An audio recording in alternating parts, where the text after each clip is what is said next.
28번째.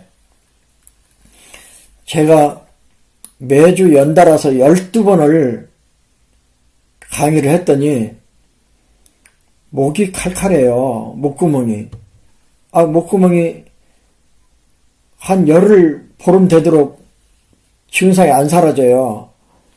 그래서 제가 가운데 손가락 만져보세요. 가운데 손가락 끝 관절, 손바닥 쪽 횡문, 이게 얼굴에서 목으로 넘어가는 경계거든요.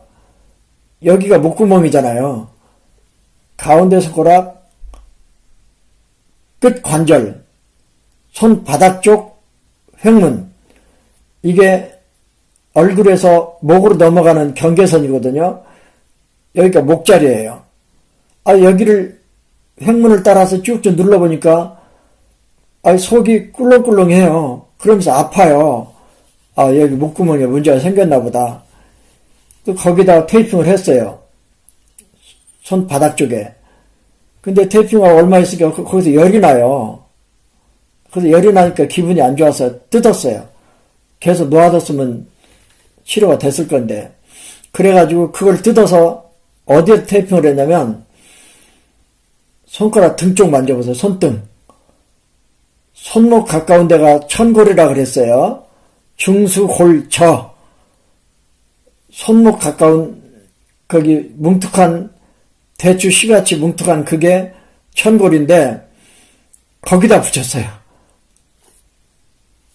어려운 말로 상병하치, 음병 양치를 한번 이용해 보려고. 그랬더니 목구멍에 열감도 사라지고 좀 편해지더라고요. 근데 그 뒤로도 제가 또 계속 전화를 많이 받고 또 사무실에 가서 또 일주일에 한 번씩 1시간씩 세게 떠들고 오니까 귀 나쁜 할아버지들 또 있고 그래서 막 4사람 앉혀놓고 하는데 아마 한 400명 앉혀놓고 하듯이 크게 떠들고 오거든요. 이 목구멍이 조금씩 느낌은 남아있지만 하여간 그런 방법으로 해봤다. 상병하치, 전병후치, 음병 양치 이런 이론도 있다는 걸 나중에는 써먹을 때가 올 거예요. 그 다음에 29번째. 목 디스크. 이 뒷머리하고 뒷목이 뻣뻣해요. 그러면 이걸 두항강통이라 그래요. 두는 머리, 항은 뒷목이란 뜻이에요. 그러면 가운데 손가락 만져보세요. 가운데 손가락 끝 관절, 가운데 손가락 끝 관절이 뒷머리에서 목으로 넘어가는 자리예요. 이거를 제가 편의상 두경관절이라 그랬어요. 가운데 손가락 끝 관절, 손가락 등 쪽, 손톱 있는 데서부터 가운데 손가락 가운데 바디 중간까지 덮어주면 두항강통을 치료하는 거예요. 뒷머리하고 뒷목하고. 그러면 가운데 손가락 가운데 관절까지 덮어줘도 되죠. 그런데 상병하치로 보면 손등 만져보세요. 가운데 중수골에서 천골로 넘어가는 경계 있었죠. 허리에서 천골로 넘어가는 경계. 거기에다 반창고 중간을 맞춰놓고 위아래로 펼쳐요. 거기를 제가 편의상 요천관절이라 그랬어요. 거기에 테이핑을 하면 두항강통이 좋아질 수 있다.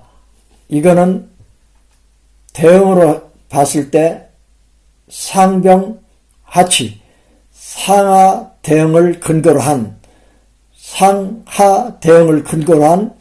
상병하치. 그 다음 목 디스크도 가운데 손가락, 가운데 관절을 중심으로 위아래를 펼치라고 그랬어요. 이것도 지금처럼 손등, 요천 관절에 쭉 펼치면 상병 하치가 되는 거예요. 그 다음에 30번째. 이번에는 허리 디스크 아니면 요천부 통증. 요천부는 허리띠를 중심으로 위아래가 아픈 거예요. 허리도 아프고 엉치도 아프고. 그러면 허리도 아프고 엉치도 아프기 때문에 요저통, 하여간 요천부가 아픈 거예요. 이게 허리 디스크로 아플 수도 있지만 그냥 아플 수도 있죠. 그러면 손등 만져보세요. 손등 요천 관절 거기에 테이핑을 해도 되지만 손가락 만져보세요. 가운데 손가락, 가운데 관절, 가운데 손가락, 가운데 관절에 가운데 마디와 첫 번째 마디를 테이핑. 그러면 하병 상치도 된다. 그러니까 두항 강통을 손가락에서 치료했는데 안 듣는다. 그럼 포기하지 말고 손등 쪽에 가서 붙여보고, 허리 디스크나 요저통을 손등에 붙였는데 안 듣는다. 그럼 포기하지 말고 가운데 손가락, 가운데 관절에 위아래로 테이핑. 상병 하치, 하병 상치의 예를 들어드렸고요.